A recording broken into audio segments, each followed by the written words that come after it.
Question A. Janet swings a ball tied on a string in a horizontal circle above her head. Explain why the ball is accelerating even though it is swinging at a constant speed. All right. So remember, speed is a scalar, all right? It has a number, a value, but no directional information, okay? It's just how fast or how slow is this thing going, all right? For acceleration, we need to talk about a change in velocity, all right? Velocity is a vector, all right, which has both a value, a number, all right? How big is it? A magnitude, and directional information, okay? So, acceleration is the change in velocity, okay? Not necessarily a change in speed, okay? So, let's write that down. Acceleration is a change in velocity over time. So even though the ball is traveling at a constant speed, its velocity is changing because the direction of the velocity is constantly changing. So that's just an achieved. All right, question B. The length of the string is 0.75 meters. It takes 0.84 seconds for the ball to go around her head once. Calculate the acceleration of the ball. Okay, so if we look at our formula sheet, all right, we need centripetal acceleration or circular acceleration, which is v squared divided by r, all right? Slight problem is we don't have v, okay? But we do have a time, and we can work out a distance, okay? So the distance the ball travels is the circumference of the circle, all right? So distance is 2 pi r, which is going to be 2 pi times the radius of 0.75. So our distance is going to be 4.71 meters. Okay.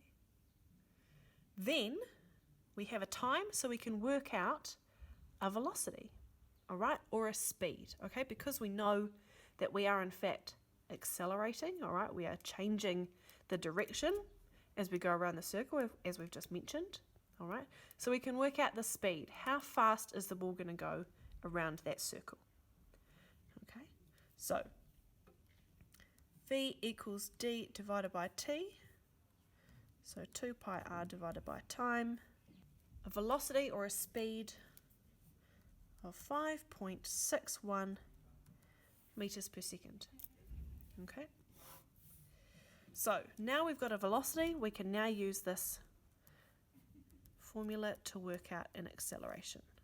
Okay, so 5.61 squared divided by 0.75 gives us an acceleration of 41.9 meters per second. Now let's have a look at our significant figures.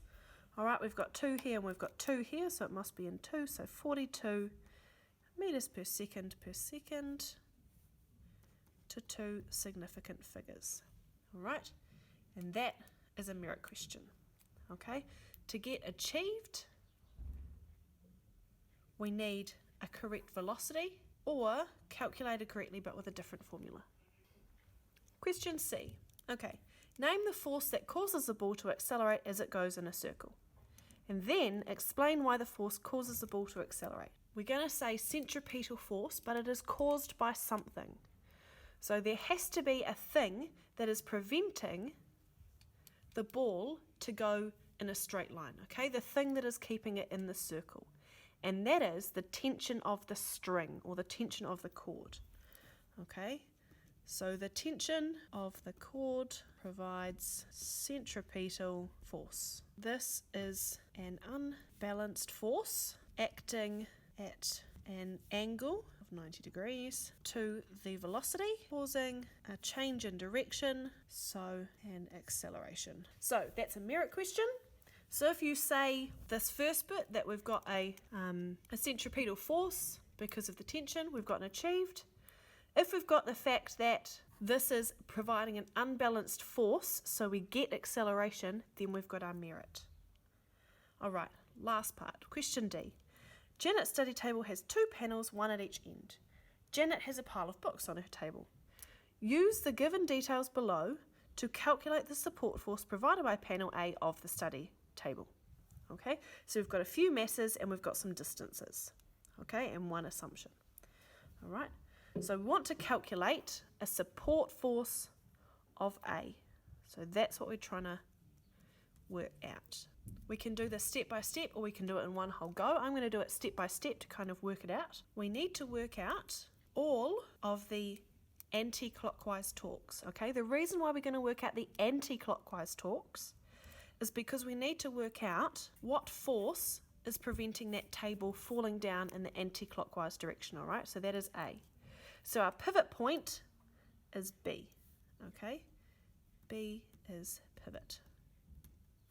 Okay, so let's work out the torque for the books and then the torque for the tabletop. All right, so torque for the books is going to be a force times a distance. All right, that force is going to be the weight force. Okay, so the mass of the books, 7.4 times by gravity, which is 9.8, times by the distance of the books from the pivot point, all right, which is the 0.45 meters. And we should get a torque for the books of 32.634 Newton meters. Okay, let's now work out the torque of the table. So because we've assumed that Janet's table is uniform, all right, the weight is distributed evenly, all right, the weight force is going to act directly down the middle, all right, so halfway of that 1.5 total length of the table. Okay, again we're going to need a weight force, okay, which is just the mass of the table. So we've got 37 times by gravity of 9.8 times by half of 1.5, which is 0.75. And we should get a total torque for the table of 271.95 Newton meters. The total anti-clockwise torques is just the table plus the books, okay? So torque of the books plus torque of the table, which is 32.634 plus 271.95. All right, which is a total of 304.584 Newton meters. Okay, so we've got our total anti-clockwise torque. The next step is, because we're in equilibrium, the table's not falling anywhere, our torque anti-clockwise equals our torque clockwise. Okay, and the torque clockwise, all right, so this direction is the force around A times the distance to B. All right, so that is going to be our 1.5. Okay, so we're going to need to rearrange this to find the force of A. So the force of A is your total anti-clockwise torque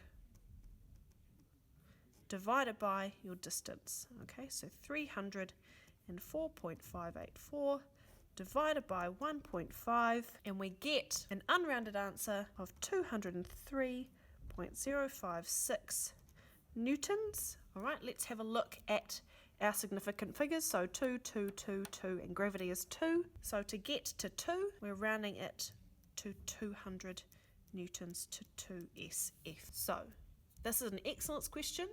All right, for achieved, you needed to find one torque around point B. For merit, it's one minor mistake. So calculating your final answer as FB, not FA. All right, and for excellence, you need it all correct.